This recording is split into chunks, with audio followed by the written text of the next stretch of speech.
வணக்கம். இப்போ இந்த வீடியோ ப்ரெசன்டேஷனில் நம்ம MCX நேச்சுரல் கேஸ் மார்க்கெட்டில் இன்றைக்கி எப்படி ட்ரேட் பண்ணலாம் அப்படின்றத பற்றி பார்க்கலாம். அதுக்கு முன்னாடி நேற்று மார்க்கெட்டில் என்ன நடந்தது, நேற்று என்ன எதிர்பார்த்தோன்றது பார்ப்போம். நீங்கள் பார்த்துட்ருக்குது குட்வில்லோட சார்ட்டிங் டூல். இந்த ரெட் கலர் கேண்டில் ஸ்டிக் தான் நேற்று மார்க்கெட்டோட ப்ரைஸ் ஓப்பனிங் 232.5 பக்கமாக ஓப்பன் ஆகிருக்கு.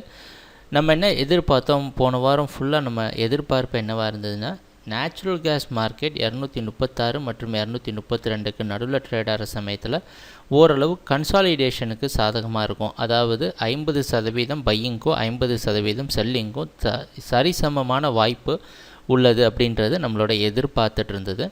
அந்த அடிப்படையில் 232 பக்கமாக ட்ரேட் ஆனவுடனே அந்த இடத்துல ஓரளவு சப்போர்ட் எடுத்து மார்க்கெட் அடுத்த ஜோனான 236 தொட முயற்சி செஞ்சுருக்கு.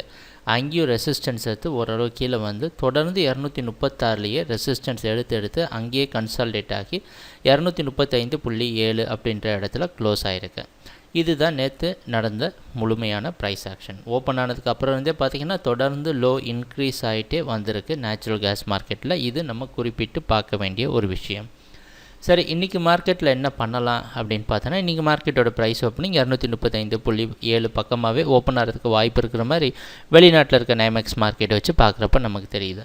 ஸோ இந்த இடம் கொஞ்சம் கஷ்டமான இடம்தான், இல்லைன்னு சொல்லலை. இரண்டு விதமான வாய்ப்புகள் உண்டு. இப்போ நீங்கள் பை பண்ணோம் அப்படின்னா என்ன செய்யலாம் அப்படின்னா, 236க்கு மேலே ட்ரேட் ஆகிற சமயத்தில் கண்டிப்பாக நம்ம குட்வில்லோட சார்ட்டிங் டூல் ஏற்கனவே பை சிக்னல் கொடுத்துருக்கு பல இடங்களில். அதனால் அது ஒரு பை சிக்னல் கொடுக்குற சமயத்தில் இது ஒரு பிரேக் அவுட் அப்படின்னு எடுத்து இந்த இடத்துல பை பண்ணலாம்.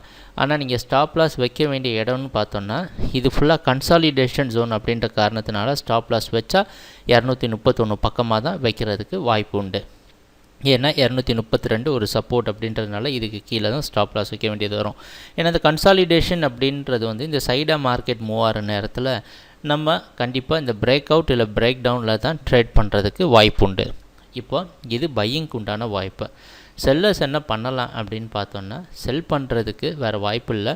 ஏன்னா 232 அப்படின்றது இந்த ரெசிஸ்டன்ஸ் பிரேக் அவுட் ஆச்சு அப்படின்னா ஸ்ட்ராங்காக பையிங் போகும் அப்படின்ற காரணத்தினால இந்த 232க்கு கீழே வந்தால் மட்டும் நம்ம செல்லிங்க்கான வாய்ப்பை ட்ரை பண்ணால் போதும். 232 கீழே வந்ததுன்னா கண்டிப்பாக நீங்கள் செல் பண்ண முயற்சி செய்யலாம். அது வரைக்கும் கொஞ்சம் வெயிட் பண்ணி பார்ப்போம். ஏன்னா 290 அப்படின்ற இடத்துலேருந்து இந்த நேச்சுரல் கேஸ் மார்க்கெட் இந்த கான்ட்ராக்டில் கீழே சரிவை சந்திச்சிட்ருக்கனால லாபத்தை புக் பண்ணுற காரணத்தினால அடுத்த ஜோனான 242 தொடுறதுக்கான வாய்ப்பு உண்டு. சரி, ட்ரேடிங் நடக்கிறப்ப பார்ப்போம் என்னென்ன மாற்றங்கள் வருதுன்னு. இந்த மாதிரி ரொம்ப கஷ்டமான சிச்சுவேஷனில் ட்ரேட் பண்ணுறதுக்கு தான் நம்ம குட்வில்லோட சார்ட்டிங் டூல் இருக்குது. அதோடைய உதவினால் நீங்கள் கண்டிப்பாக கரெக்டான டைரக்ஷனில் இருக்கலாம். ட்ரேட் பண்ணுறப்ப பார்ப்போம் என்னென்ன மாற்றங்கள் வருதுன்னு. எங்கள் வீடியோ ப்ரெசன்டேஷனை தொடர்ந்து பார்த்துட்டு வந்ததுக்கு மிக்க நன்றி, மகிழ்ச்சி, வணக்கம்.